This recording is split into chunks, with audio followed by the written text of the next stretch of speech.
I don't know really how I'm going to approach this review and what I'm going to say. That I guess it will come to me when, as I sit here and think about everything that transpired on this tour. I'm going to have to really think very hard going forward, to think where we are and what the situation is. I still don't think we should all get our knickers in a twist about the future. I think this was a very important series for us to understand where we are at and what needs to improve and where we are going and what we need to do if we want to try and win that 2027 World Cup. Because let's be honest, that's the actual goal for South Africa. It's winning that World Cup in South Africa, because it will be a complete embarrassment for us if we can't win a World Cup in our own country, in our own conditions, because at least that's something that we are familiar with. But before we get going with today's show, before we get started, please, guys, support me though. I know you are angry with the Proteas. I know you are angry with South Africa and the way we've been playing. But please subscribe to the channel and show your support. Um, Click that notification bell as well for all future videos as well. And show me some love as well for the dedication to sit here, even after a poor performance like that, and still bring you guys a live stream. Smash that like button for me, please. It will really help me out a lot and help the channel out a lot and the videos a lot. And it will also help us spread the message on what we actually want as fans. And we have the voice over here and the opportunity to be able to speak our minds and maybe put some things and thoughts in the universe, and hopefully it gets seen by the higher ups at Cricket South Africa and the Proteas, and perhaps they take some of our ideas and use it. I mean, I highly doubt it, but perhaps it will plant a seed for change in the future to help us get faster to a World Cup win. Hopefully, that's all the aim when it comes to white ball cricket, in my opinion. I would also like you guys to please subscribe to Cricket Fanatics Magazine monthly. Every issue is 100% free, straight to your inbox every month. Link is on the screen as well as in the description. And yeah, so let's get straight into today's video.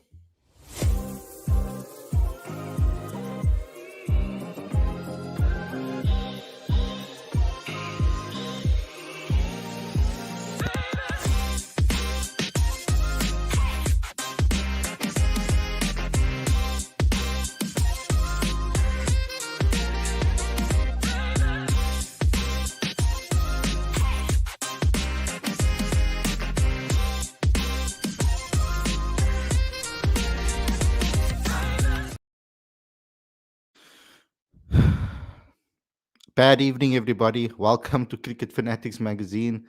This is your review show. I'm your host, Khalid, and this is the show where we attempt to talk about the series defeat between South Africa and Afghanistan. Well, that was shit, isn't it? Terrible performance overall by South Africa. Bat ball, everything. Even the fielding was poor. It was labored. It was unpleasant. It was amateurish. It was just terrible. That's my review summed up. Thanks, guys, for watching. I'm joking. Um, where do I start with this complete, completely terrible performance? I guess with the toss, I think the only thing that we can maybe throw into the mix over here to say that was out of our control was obviously losing the toss. Wasn't in control, obviously. But I would definitely say that winning the toss on this particular strip, because it was a different wicket to the last wicket that we played on, the wicket did look very dry, very good to bat on. We weren't going to get much spin or purchase from our bowlers on this particular pitch. There wasn't too much demons in the pitch when it comes to the seam bowlers, so it was easier to bat first on this wicket, definitely. Afghanistan, though, they survived any bit of difficulty that we threw at them. I mean, South Africa bowled okay, I would say, at the beginning. While the ball was still new, they did a decent job to kind of keep Afghanistan slightly at bay. When I mean slightly at bay. They were, at least they got a a wicket. Um, all I can do is laugh. At least they got a wicket in the 18th over to kind of set them back a little bit. Ah, this is just me pulling shit out of my ass at the moment. I'm at the moment. Okay, let me just give it as it is. We were terrible. We were absolutely terrible. They were all over us from the start in this match. I mean, even though we got a wicket in the 18th over, 88 for one, they batted brilliantly throughout the match. They had 105 from Gurbaz. He batted amazingly. Ramat Shah got a 50 of 66 balls, strike rate of 75. Omazai got 86 not out of 50 balls, 172 strike rate, 5 4s, 6 6s. They scored 311 for four. I mean, they weren't really amazing performances. Bar Bjorn, I would say Bjorn Fortuin bowled very well today. He only went at an economy rate of 3.90, 0 for 39. It was unlucky for that he didn't get a wicket. I think it was a good experience for Ngaba Peter. At least he got a run out and got some time in the middle.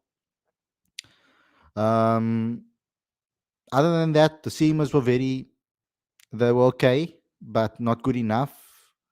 The Lungi got 1 for 50. Nande got 1 for 68. Economy of 6.80 for Nandreberger. And an economy of 5 for Lungi Ngidi. Doesn't read as badly, but it wasn't the best. I mean, particularly Lungi bowling 5 wides, I don't think was really good. And he doesn't look 100% fit completely.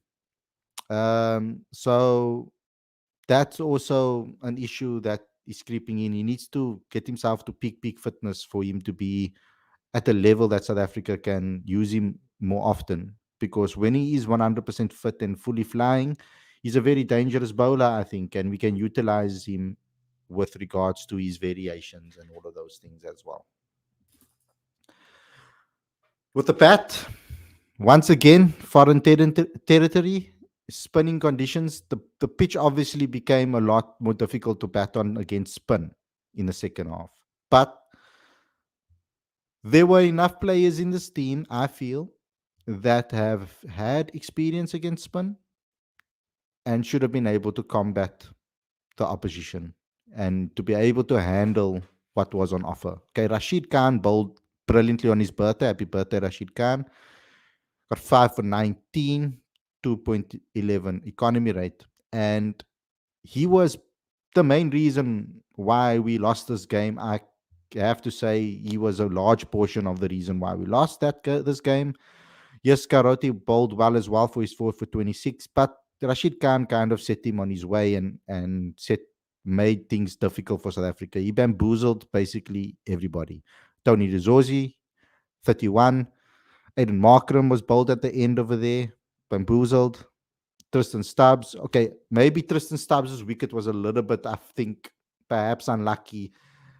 I don't see how they could have given that out, given all the major spikes that were on the Snicko leading up to it hitting his glove and then his arm. So I don't think there was enough to overturn the decision in that particular instance. But it is what it is. I don't think it would have made too much of a difference given the way we played. Although Tristan Stubbs is very talented and he could have maybe done something heroic if he was at the crease with Markram still. Verreina, bamboozled by Khan. Vian Mulder, bamboozled by Khan. Bjorn Fortuin, bamboozled by Karoti. Peter, LBW to Karoti. I can forgive Peter to an extent because he's a new guy in the side, so I can forgive him to an extent. Lungingidi, bowled by Karoti. So overall, just shit. 134 all out. South Africa lose by 177 runs and a 2-0 defeat in the series. Historic victory for Afghanistan. And that's it, guys. Okay, so what do we do now? We can have one of two reactions over here. We can either get super angry and just curse the Proteas and the coaching staff and the batting coach and the bowling coach and the entire CSA and get very extraordinarily negative, or we can think about this and how we are going to move forward. Before the series started, I said that this is an opportunity for us to test the depth because we can't just be playing all of our experienced guys every single match, especially with the World Cup being 4 years out. So much can change from now to 2027. The experienced guys that are in their late 30s could end up having to retire. You don't know what's going to happen with them when sports players get into that age, in that age bracket. I know that technology has moved on and sport has changed, and play sports people are playing till they're 40, even into their early 40s. It's you still don't know what can happen when a player is at that age. Something can just switch in a year and they can be completely off the pace, lose their form, and be terrible. That can easily happen. So we need to start making sure that we prepare the right talent at the right age so that they can get the right experience leading up to the World Cup. Now we are very lucky. We are very lucky that this World Cup is in South Africa because it's familiar territory. So those two series against Pakistan and Sri Lanka, we need to give younger guys an opportunity there. I don't want to see Riza Hendricks. I don't want to see Rassi van der Dussen. I don't, and I know it's a bit harsh on Rassi. Rassi's been very good. Perhaps you can have Rassi in the squad. Maybe I'm being a little bit dumb there with my opinion. But we need to see some younger guys in this team in Pakistan and in Sri Lanka. We need to make sure that we sort out what we are going to do from a leadership perspective. Because if Temba Bavuma can't get his form and win games for South Africa, I expect a hell of a lot from Temba Bavuma. Because he's the captain, he's the senior guy in the squad. We can't still be waiting for him to hit form anymore. He needs to step up and be the main guy in the team. He should be the guy that sets the tone. And he was almost there today. He almost got it today. Played a played at a short delivery. The ball did bounce steeply at him, and he mistimed his pull shot. And that and then he got caught. Um, but I think we've got something there with regards to Tony De Zorzi, definitely. So that's a player that I still think we should be backing. This series coming up must be an opportunity for us to give guys chances to show whether they have what it takes to step up and play in Proteas colours. Calvert has shown nothing on this tour so far, and even though he has shown his ability in previous games for South Africa, in this series he didn't show much. I think we can still maybe persist with Vian Mulder a little bit, and I think Tristan Stubbs is someone that we need to invest in, definitely. And Aiden Markram is in very bad form. And when I see Aiden Markram get dismissed like that by a bowler that he's faced plenty of times, no excuse for a player like Aiden Markram when it comes to playing Rashid Khan, for example. Okay, Rashid Khan is world class. We can't take anything away from the way he bowled. But I would have liked to see him a lot more compact and a lot more certain about his shot selection against Rashid Khan because he's faced him plenty of times. SA20, IPL, World Cup. He's faced him plenty of times. You can maybe give an excuse to Calvarena and Tony De Zorzi. They haven't really necessarily faced him that much, and sometimes it does take you a couple of times to maybe face a bowler to get familiar with him, especially when he's as versatile and incredible like Rashid Khan, who he has some magic in his locker over there. I mean, he's some of the best batters in the world, even when they are in good form. Um, so there is definitely an improvement that needs to happen against Swin, because we've been we are not doing enough, I think, at the domestic level in South Africa to prepare our guys for spin. Something needs to change with regards to preparations, and I don't know what it is because I'm no expert. I'm just a fan here expressing my opinions, and probably someone in the higher ups will probably tell me that I'm being naive and dumb and stupid, or um, not doing enough research on this topic. But at the moment, I'm just speaking straight from my mind over here, and how I'm feeling in this moment, and based on how we've been against this in the past. We've got an experienced Proteas player in that is our batting coach. He needs to do something to sort out this issue, because every single time we take a bunch of new guys to the subcontinent or into spinning conditions, we struggle and we look bad.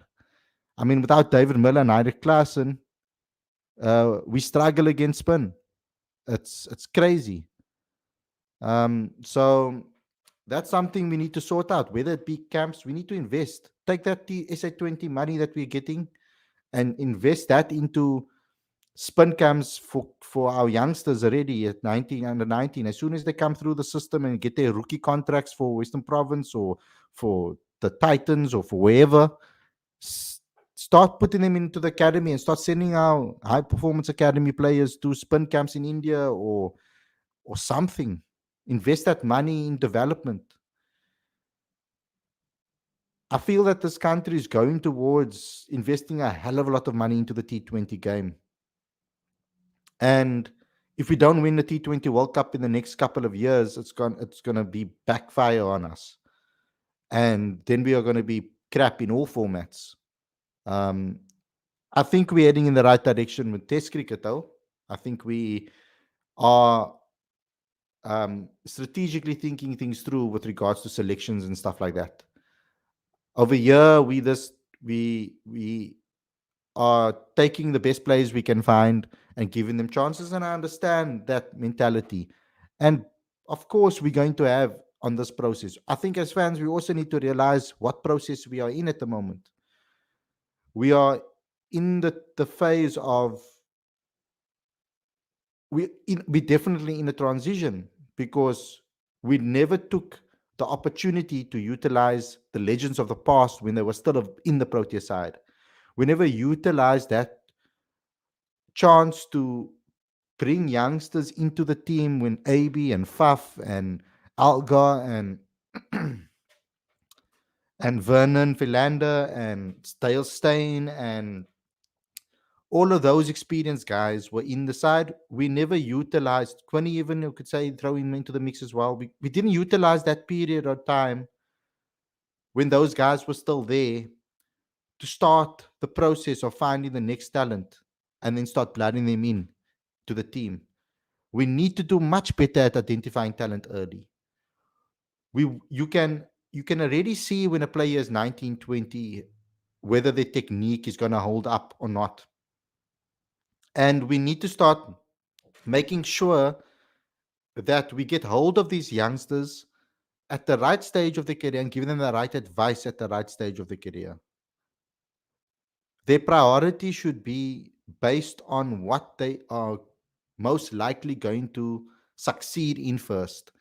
If it's the first class game and they're more suited for the red ball cricket, then make sure they play first class cricket as soon as they come out of school, because they're not going to get that red ball experience playing club cricket, because we don't have 2-day cricket in Cape Town, for example.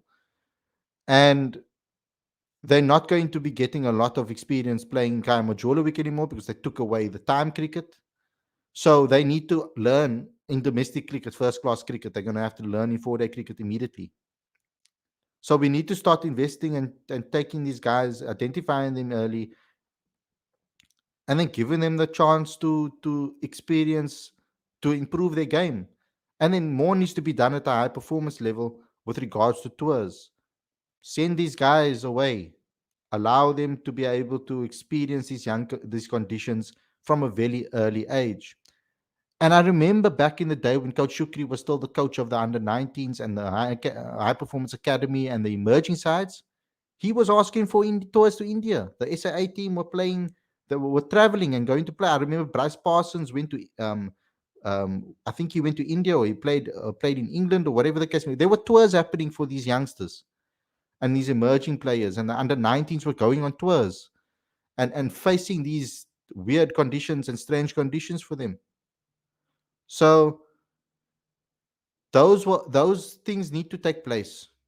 And this has now quickly become a rant about how we must fix the problem so that we don't end up with um, with players that still are struggling at this stage of their career, so that the transition can be a lot easier when they come into these international games. They're not so bamboozled by things that they haven't seen before. So we actually learned what from this tour. I'm struggling to scratch my head and understand what we learned from the series. Um, Other than some negative things.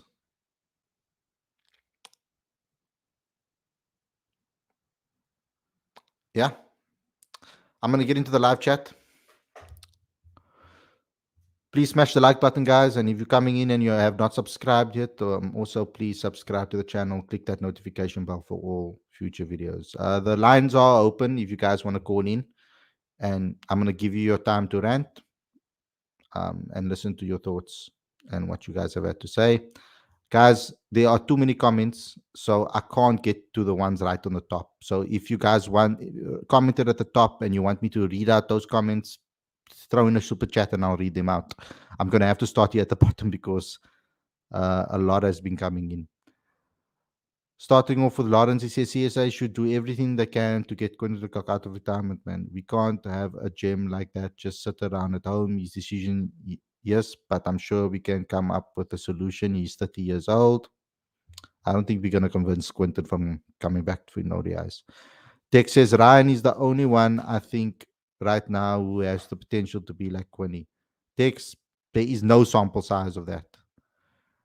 Tony DeZorzi and Cal Verreina and Tristan Stubbs have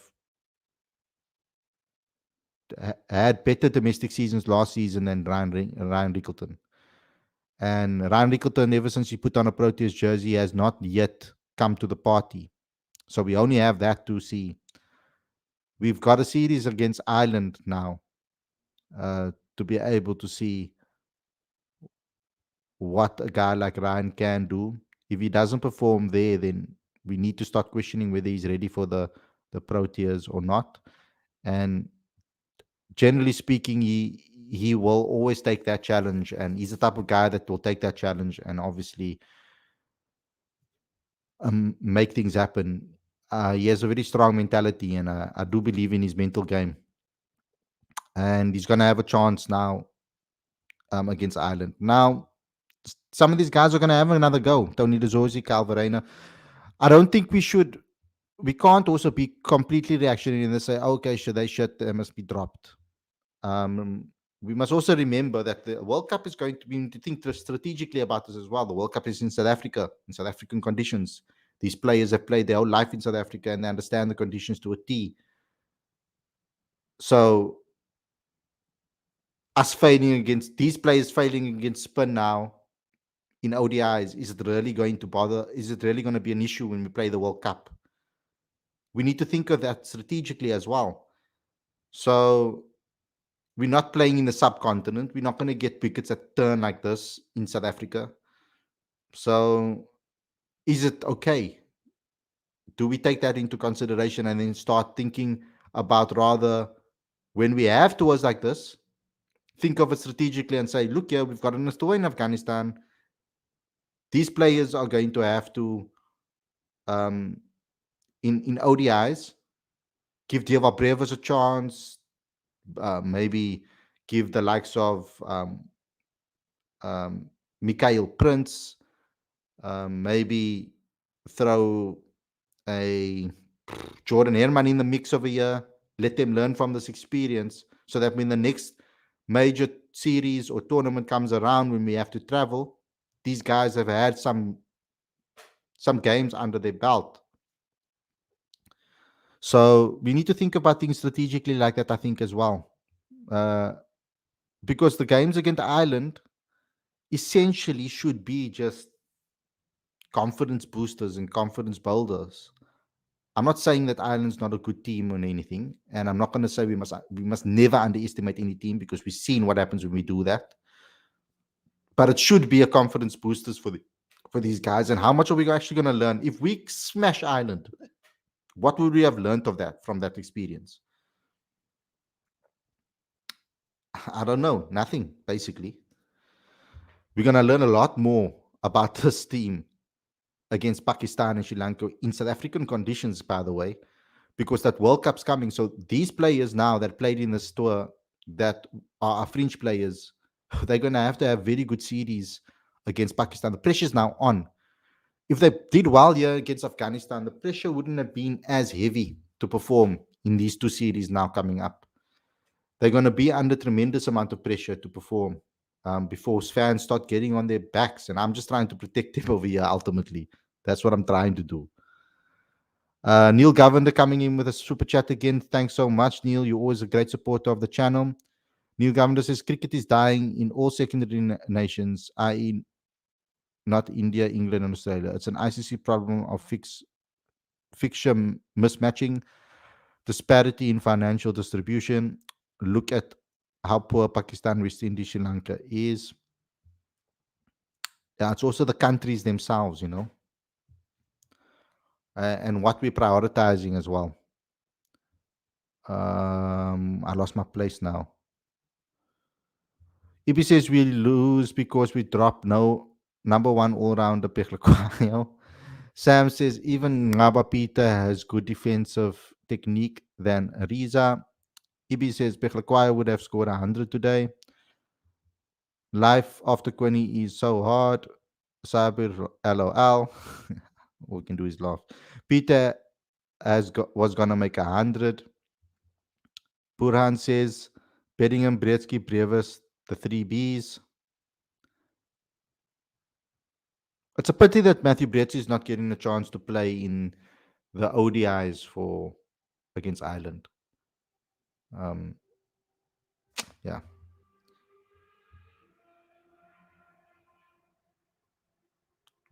Just Ginger Josh says our best opening pair is Tony and Temba. Vishal says chasing 300 plus and approaching it by saving wickets, and scoring at 5 per over is such an outdated way of chasing targets. Look at how Australia smashed England chasing 300 plus. And then we're also going, and we're going to need the player profiles to be able to do that as well. So if teams already start playing like that in South Africa, in the domestic teams, and start learning how to do that, like it's ingrained in David Bedingham to play that way at the moment. He just has that mentality when he goes out in the middle. Dex really Peter looked more comfortable than Riza against Spin. And another thing about Bedingham, I'm actually happy that they didn't pick him in this tour because we're gonna need him for the Test series. Hands down, gonna need him for the Test series, and he's going to. It's going to be so much more useful for him to get some time playing county cricket and getting himself into red ball cricket form when he comes into that Test series, because we're going to really need him to be the rock in that middle order. So it's desperation for him, I feel. It's not desperation. What am I using? It was. I can't even English today. I'm so irritated. Like, I mean, whole Friday wasted almost. Really, Peter looked more comfortable than Riza against spin.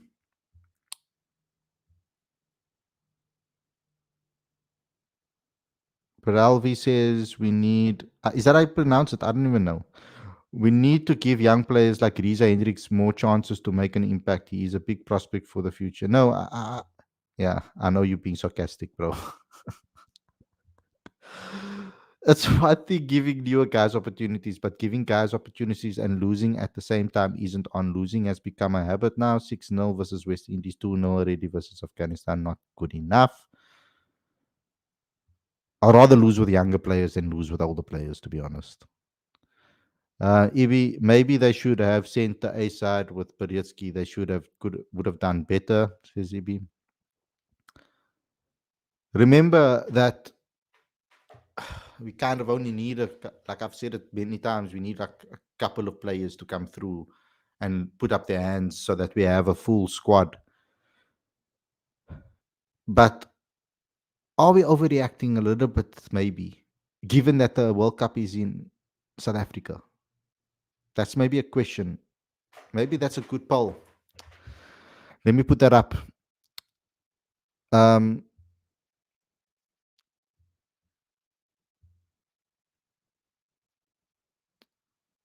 Thank you guys for smashing the like button. Keep on smashing it. I'm going to put up a new poll.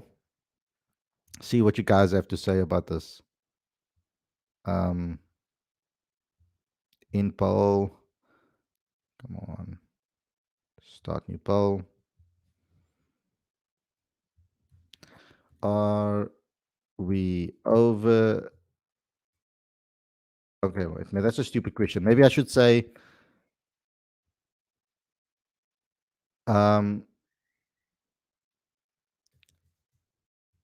we about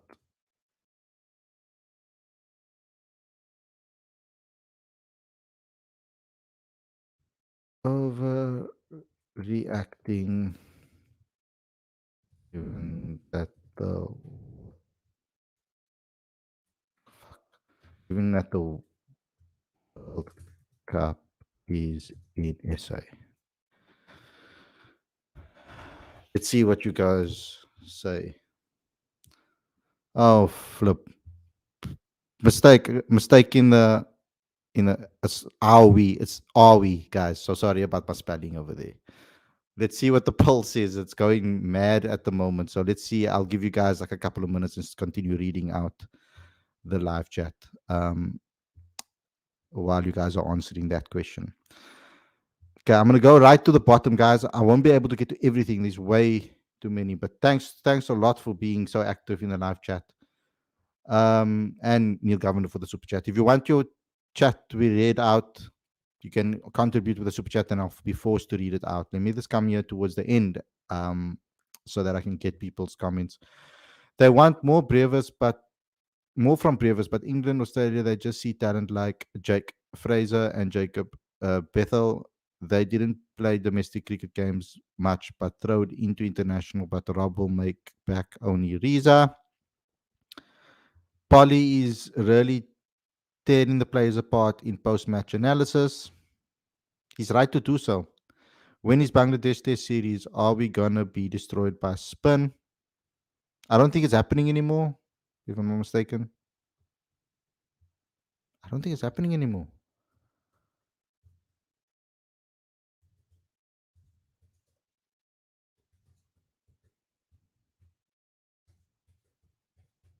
Sorry, I'm googling it quickly. From what I remember, I think they said it's not South Africa versus Bangladesh in Test. Uh, from what I remember, I don't think it's happening anymore. I think they cancelled it or something. Um, so yeah. Uh, Erin says real winners don't care about just winning the trophy. We should want to win every single game. Can't win trophies without that mentality. Exactly. We need to also start winning games. But when you also are trying to blood new talent into a team and get them more familiar with international cricket, we can't expect victories from them on the regular. We're going to have to kind of accept that there's going to be some teething problems and some technical issues that are going to be highlighted, and we're going to have to fight through that. And that's why I expect in those scenarios our senior players that are there available to perform. Pavuma, Markram, those guys need to step up then and perform. Lungingidi, all of those guys that have experience and have played for a long time, they need to then step up and perform and hold things together while the youngsters are trying to find their feet. And so that they have someone to learn from. Because what the hell are they going to learn from guys when watching Aiden getting bamboozled by Rashid Khan and or Temba or whoever getting bamboozled by the spinners? What is a youngster going to learn from that? Like Tristan Stubbs, what will he learn from that situation?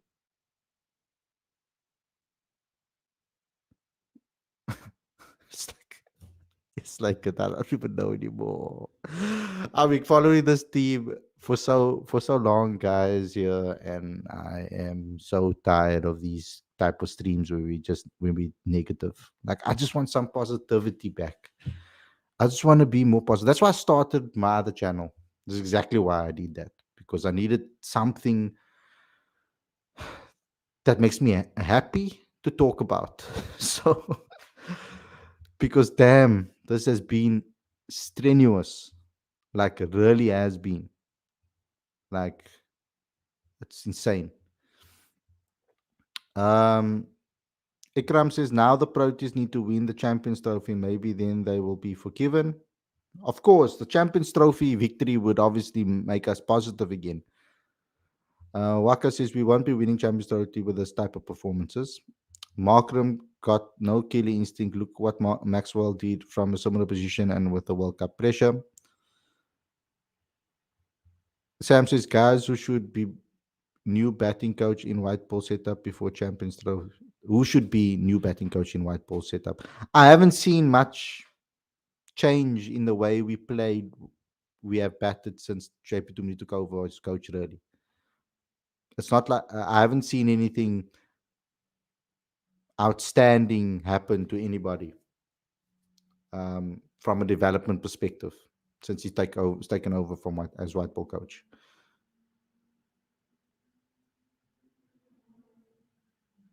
Um, yeah. Hunain, we aren't, but I'm not an expert, so I wouldn't know. We aren't overreacting. Remember pitches in South Africa outside Highveld take spin. We might end up struggling against an Asian team in Durban or Paarl. I don't think we will, because we know how much degrees of spin it will take. Um, we know those conditions well enough, and these players like Tony and that's the thing, because Coach Rob has picked the best players in domestic cricket that have performed across all grounds in South Africa, that mind you.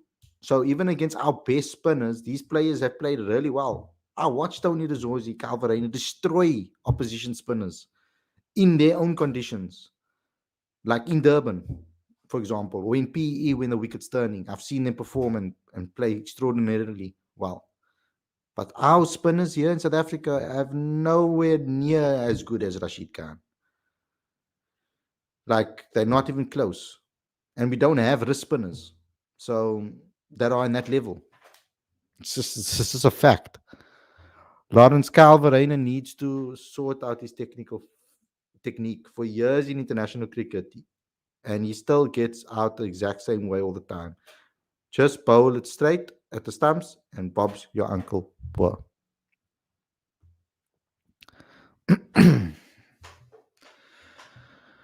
But Alvi says it's a joke that SA criticizing Afghanistan women's rights when we lose like little girls to them. Okay, that's a bit offside. Gee whiz. Forget about 2027 World Cup. Should have read that comment before I read it out loud.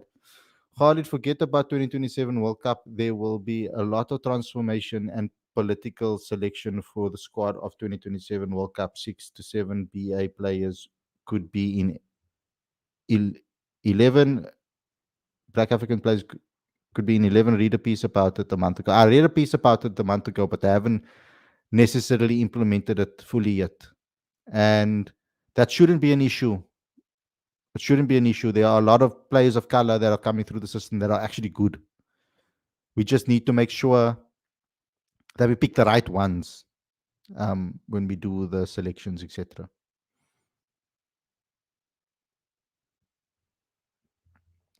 Vishal, why Markham doesn't get back to opening in the limited overs as we need someone attacking up front? He's actually an opener and shifted to middle order only because Kony and Yanamalan was doing well.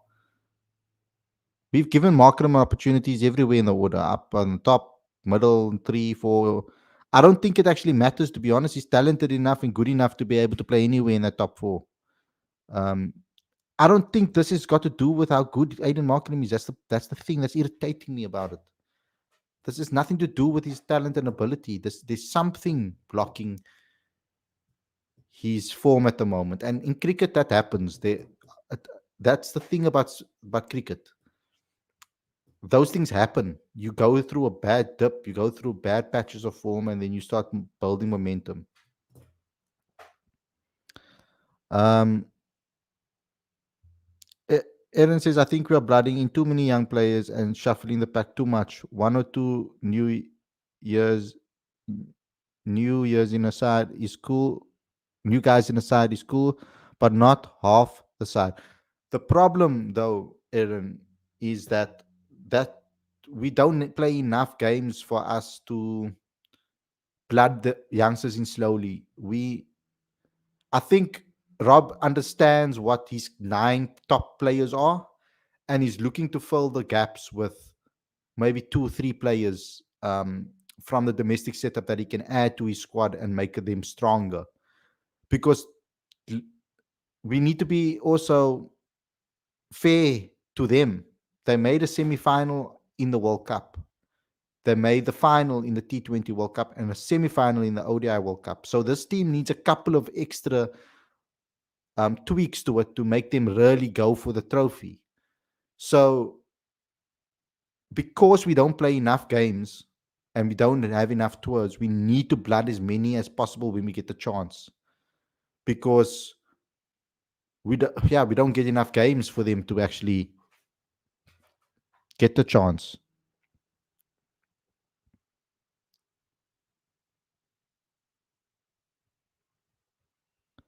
Um,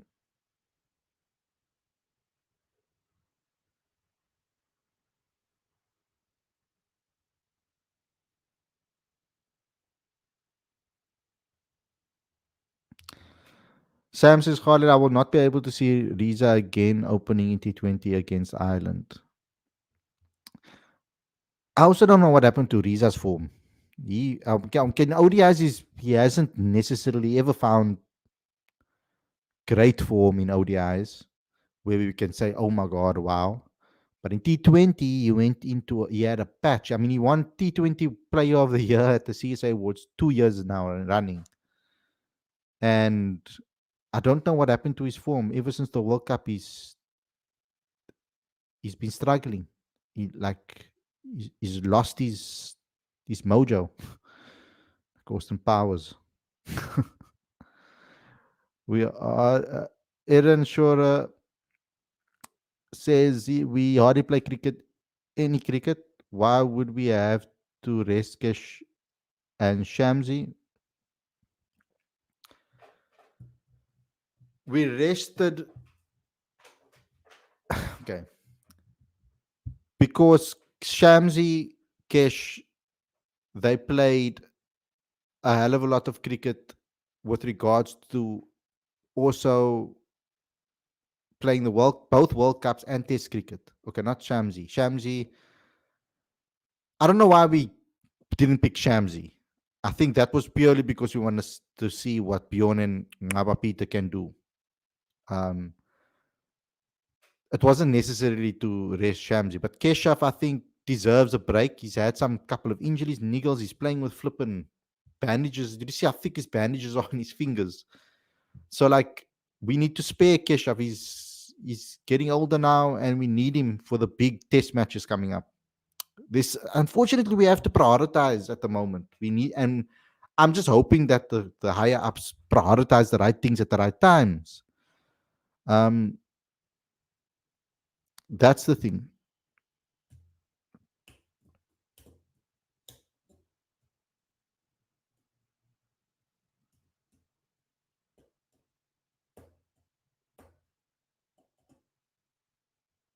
EB says Brevis must wait until he's 30, poor guy. Look here, Brevis needs to play a good year of domestic. He's there. He's on the edge.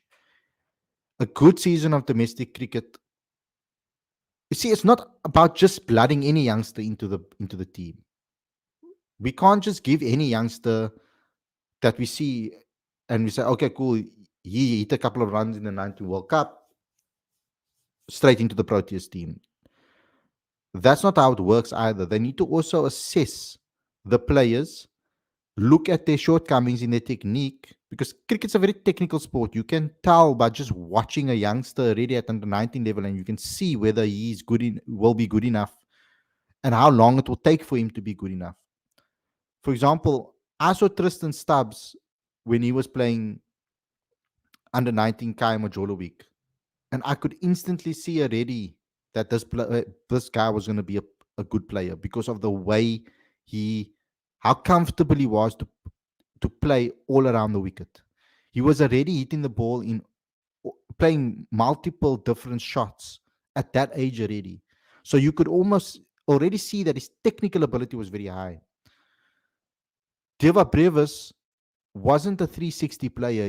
He was really good at those slog sweeps and hitting down cow corner and hitting across his body, across his pads for six.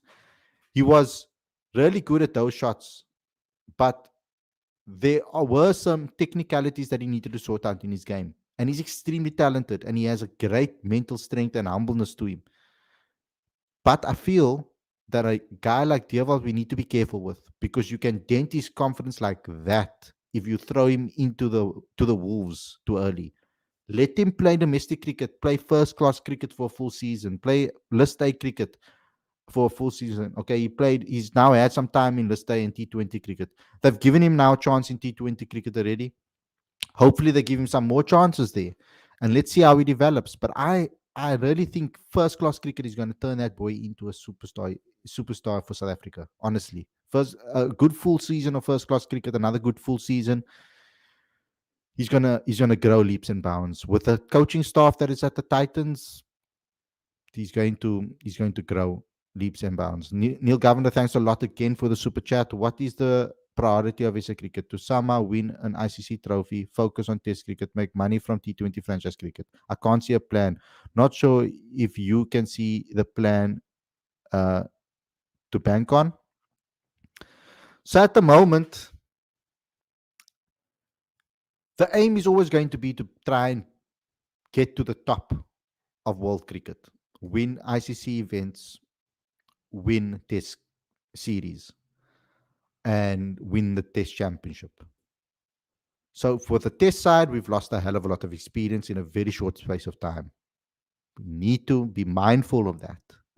A lot of players we lost in a very short space of time.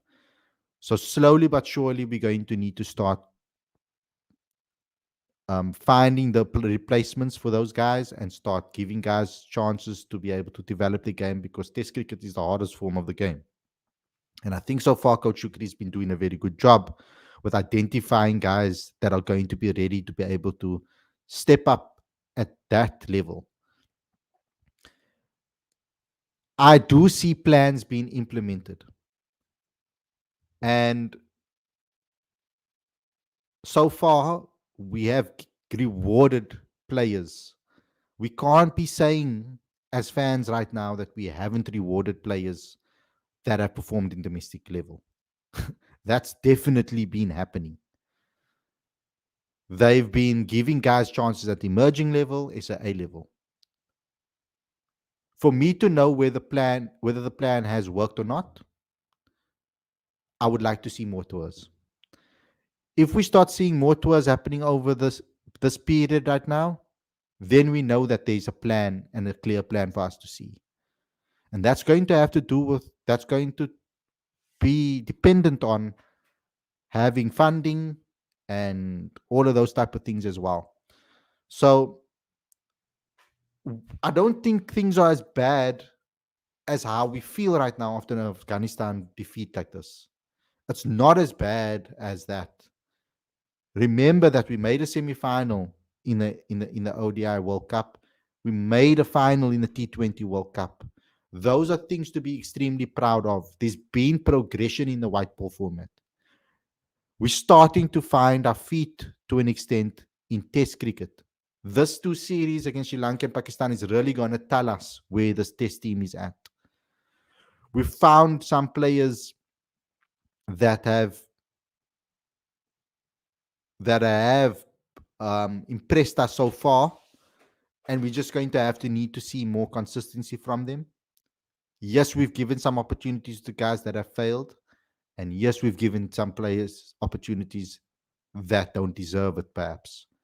And I think over this 3-year period, 2-year period, and maybe over this year leading up to the Champions Trophy, I'm sure they would have found a little bit more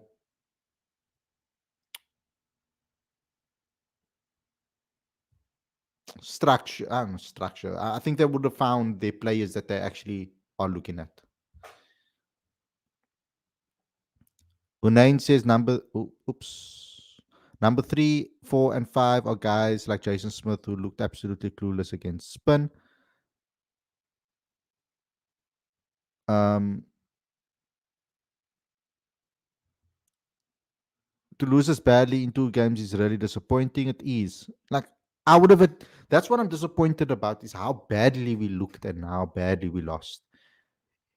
I think if we got a fight from the guys and a couple of half centuries here and there from our top order, I would have been not as peeved off or not as irritated, because then at least we would have said, okay, cool, they gave it a go. But to capitulate like the way we have in both matches is it's just, it's not nice to see it. It hurts us as a fan to see that.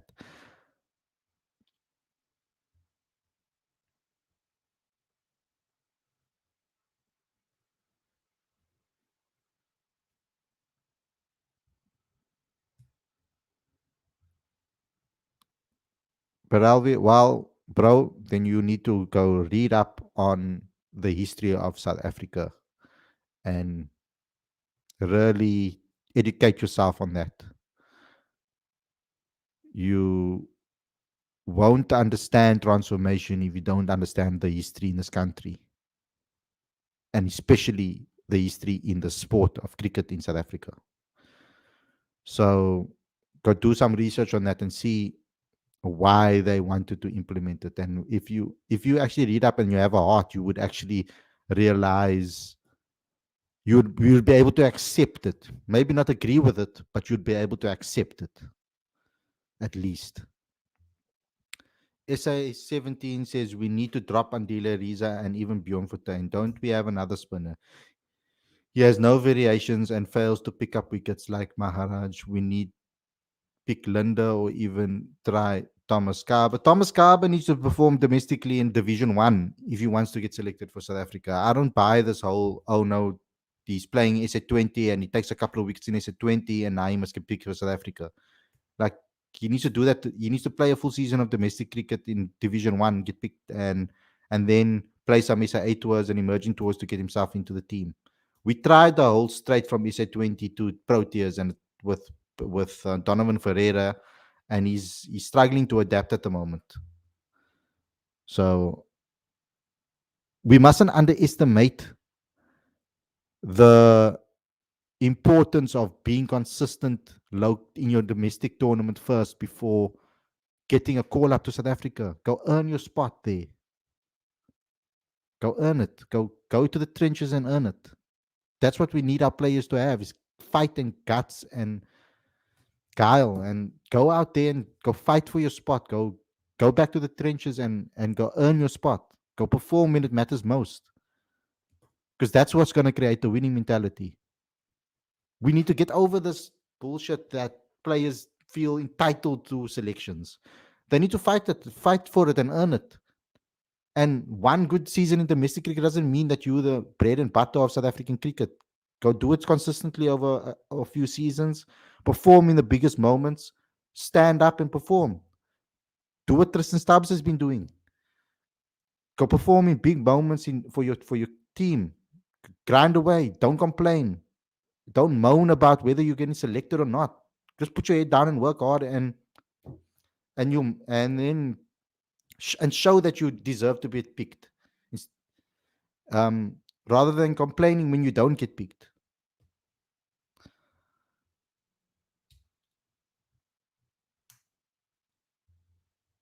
Cool. Guys, I think, yeah, I'm gonna call it. The result of the poll. Let me just get that up quickly. I said, are we? I know I spelled it wrong, but are we overreacting given that the World Cup is in South Africa? 55% of you have said no. 56% of you have said no, and 44% of you have said yes.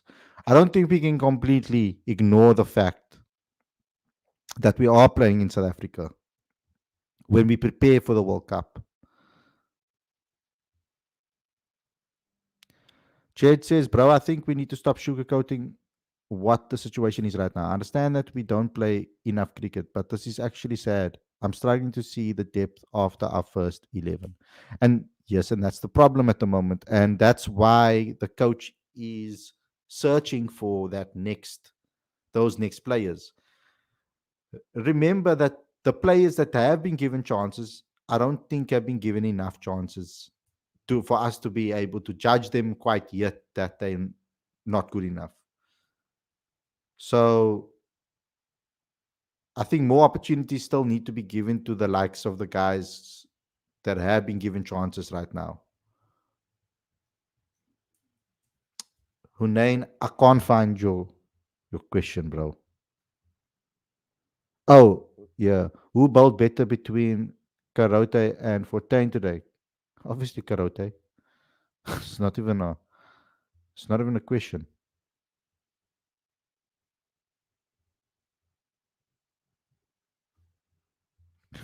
Like, they produce very good spinners, bro.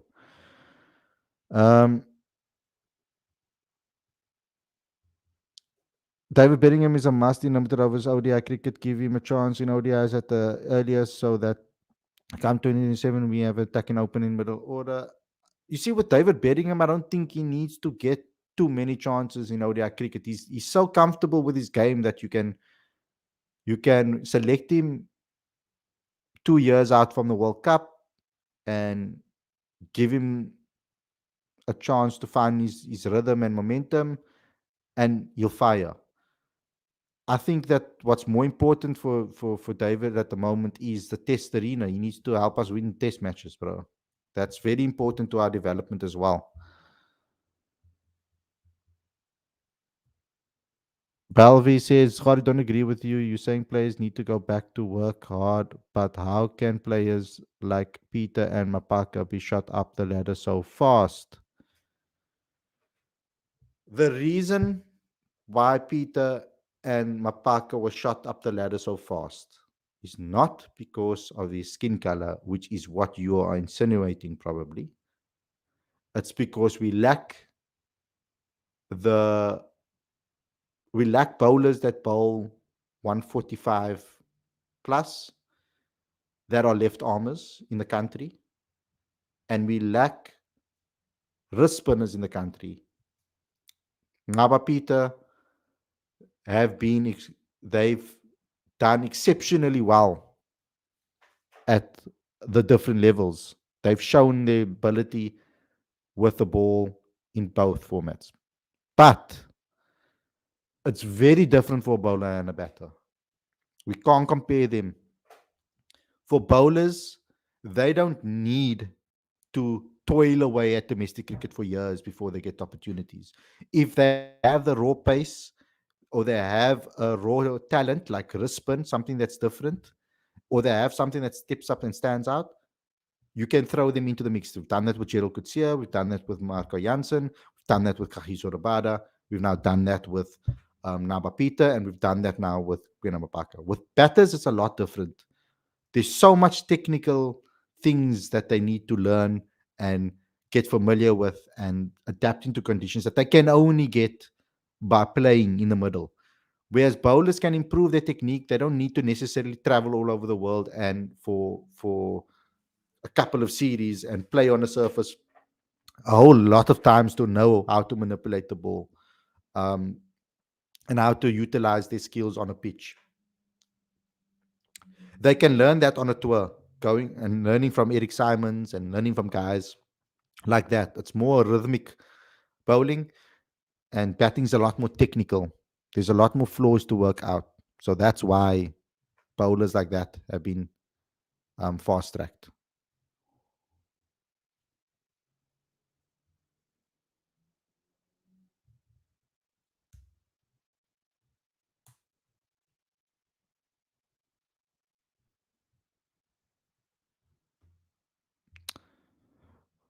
No, I wasn't talking when I'm speaking about Thomas Carver. I said Thomas Carver needs. I didn't say he needs to go work hard. I said he needs to go and perform well for a domestic franchise in the first division for him to get notice for South Africa. That's what I'm trying to say. Thomas Carver hasn't played first division first division cricket for a team yet. He's been playing for Southwestern Districts in the second division. He hasn't been playing for a team for in the first division. He needs to play in the first division because how can we can't judge him on that? And remember, he's only had one SA20. We took 7 wickets. So like, are we going to judge him on that alone and say, oh, he needs to get into the South African team based on that? You can't. Ngaba Peter has been playing in the first division for the Lions against the Titans, against all the top teams in the country, and doing well. Kaba's been playing in the second division. He needs to get a division contract and perform there, and then he can get picked for South Africa. Unfortunately, that's how it goes. I'm going to be consistent with regards to that. It's the same for Dion Forrester, who did well now for the Knights in the second division. Let's see how he does for the Knights now in the first division, because the levels between second division cricket and first division cricket is chalk and cheese, bro. It's like this massive difference between the two levels. So that's what I meant with regards to that. Okay, anyway, guys, it's our stream. Thanks a lot for tuning in. I hope you guys enjoyed this episode. Please subscribe to the channel, click that notification bell for all future videos. Please smash the like button, comment and share, and download Cricket Fanatics magazine. It's 100% free, straight to your inbox every single month. Thanks a lot, everybody, for watching. Thanks a lot for tuning in. I hope you guys enjoyed this episode. I'll see you guys very, very soon for another show. I don't think I'm going to give a preview for the last game. It's like, what's the point? You'll see me for a review after the final game. Thanks a lot for tuning in, everybody, and I'll see you guys very, very soon. Peace out, everyone.